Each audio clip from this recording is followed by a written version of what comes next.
In the summer of 2021, as American forces left Afghanistan, many of us were captivated by incredible stories of courage.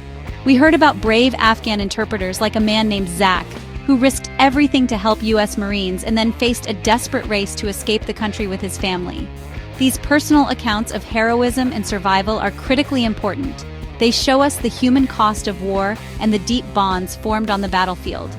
The dramatic evacuation, helped by former U.S. Marine Major Thomas Schuman, was a story that rightly captured the nation's attention, highlighting the promises we made and the people we left behind. However, these powerful human stories, as essential as they are, sometimes overshadow a larger, more complex truth.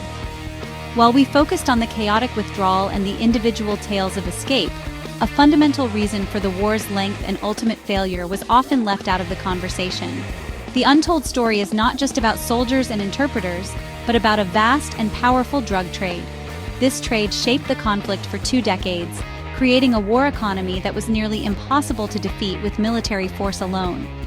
Understanding this hidden war is key to understanding why 20 years of effort ended the way it did. The fighting in places like Sangin Province, where Zach and Major Schuman served, wasn't just about territory or ideology. Sangin was a poppy province, the heartland of Afghanistan's massive opium industry.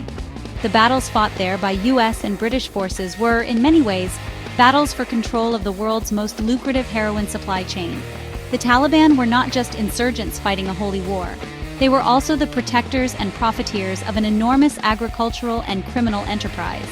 This economic engine gave them the resources to fight indefinitely, making them a far more resilient enemy than many policymakers wanted to admit. This missing piece of the puzzle changes how we view the entire conflict. When we ignore the role of the heroin trade, we are left with incomplete explanations for why the Afghan government was so corrupt, why the Taliban grew so powerful, and why American strategies failed again and again. The war in Afghanistan was not just a military conflict. It was deeply intertwined with a global narcotics business.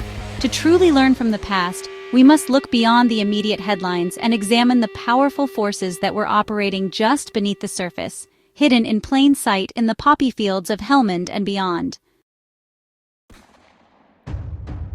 The scale of Afghanistan's opium production is staggering and explains why it was so central to the war. By 2018, the country was responsible for producing an astonishing 82% of the world's entire opium supply, the raw ingredient for heroin. This was not a small hidden operation.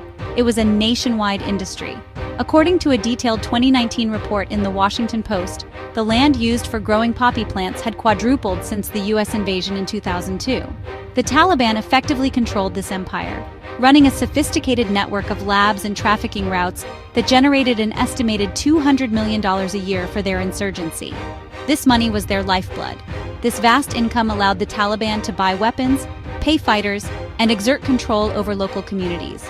For many impoverished Afghan farmers, growing poppies was simply a matter of survival. The Taliban offered them protection and a guaranteed buyer for their crop, something the unstable Afghan government could never provide. This created a powerful cycle of dependency. The drug trade weakened the official government by fostering corruption, while simultaneously strengthening the Taliban's grip on the countryside. The war became less about winning hearts and minds, and more about controlling the flow of money from the poppy fields.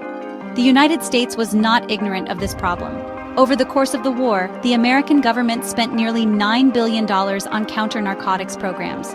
These efforts included everything from trying to convince farmers to switch to other crops like wheat or pomegranates, to conducting raids on drug labs. However, these programs were a spectacular failure. The alternative crops often paid far less than opium and were harder to get to market. Furthermore, targeting the drug trade often pushed frustrated farmers directly into the arms of the Taliban, who positioned themselves as the defenders of the people's livelihood against foreign interference. Ultimately, the heroin trade made the conflict unwinnable under the existing strategy. The Taliban had a self-sustaining financial model that American and Afghan forces could never fully dismantle. The corruption fueled by drug money rotted the Afghan government and military from the inside out, making them an unreliable partner. Reports from authors like Elizabeth Gould and Paul Fitzgerald even suggest that some of this drug money may have been used to finance secret black projects for intelligence agencies, further complicating the official narrative. The Poppy Empire ensured that no matter how many battles were won, the war for Afghanistan's future was being lost. Despite the overwhelming evidence of the heroin trade's importance, it was often conspicuously absent from public discussions by American leaders and journalists. When explaining the collapse of the Afghan government, politicians tended to offer simpler, more palatable reasons. For example, in one interview, Senator Jack Reed attributed the failure to overestimating the Afghan government's strength and underestimating the Taliban's resilience. While not untrue, this explanation completely omits the core economic engine, the drug trade, that made the Taliban so strong and the government so weak. This forgetfulness became a common theme across multiple administrations. This official silence creates a troubling parallel with another major drug crisis, the opioid epidemic in the United States, which was fueled by some of the very heroin produced in Afghanistan.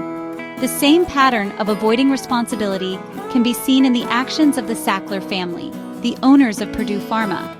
During their bankruptcy trial in August 2021, members of the family denied any personal responsibility for the devastation caused by their company's aggressive and misleading marketing of the painkiller OxyContin. Richard Sackler, the former president of the company, testified that neither he nor his family nor the company was to blame for the opioid crisis that has killed hundreds of thousands of Americans.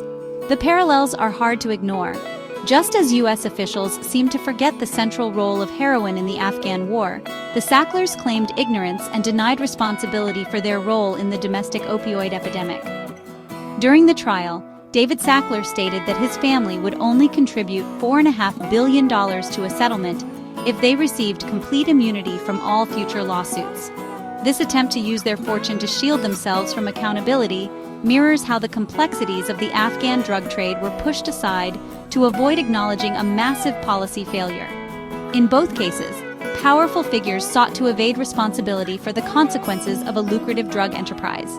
This shared pattern of denial speaks to a larger issue of accountability. Whether it is a government failing to address the root cause of a 20-year war or a corporate dynasty refusing to admit its role in a public health catastrophe, the result is the same. The real problems are never solved, and ordinary people bear the cost. The connection between the poppy fields of Sangin and the addiction crises in American communities is a direct one. The refusal to confront the truth about the Afghan heroin trade is not just a foreign policy issue. It is linked to a devastating crisis right here at home. While governments and corporations have often failed to take responsibility, communities are stepping up to deal with the consequences. The immense flow of heroin from Afghanistan directly contributed to the opioid crisis that has ravaged towns and cities across the United States. In the face of this devastation, local organizations are developing innovative and compassionate ways to help people struggling with addiction. These grassroots efforts show a commitment to healing that stands in stark contrast to the denial seen at higher levels. They focus not on politics or profits, but on saving lives one person at a time. A powerful example of this local action can be found in Rhode Island.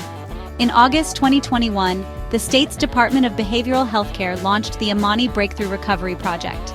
This program is a faith-based, culturally informed initiative designed to provide harm reduction services to communities of color, which are often disproportionately affected by the opioid crisis.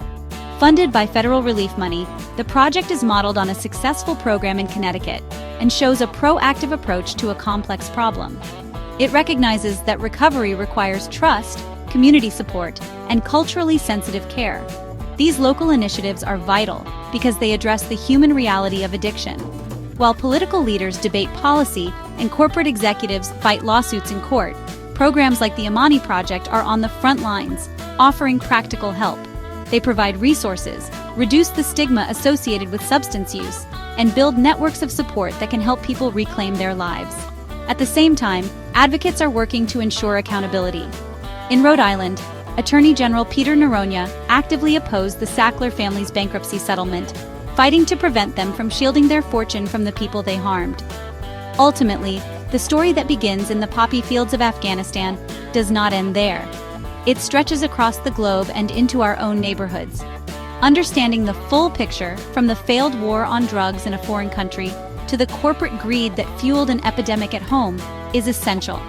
It teaches us that complex problems rarely have simple explanations, and that real change often begins from the ground up. The work of local groups like the Amani Project and advocates like Super PAC RI offers a small but powerful beacon of hope, reminding us that even in the face of global failure, communities can come together to heal and fight for justice.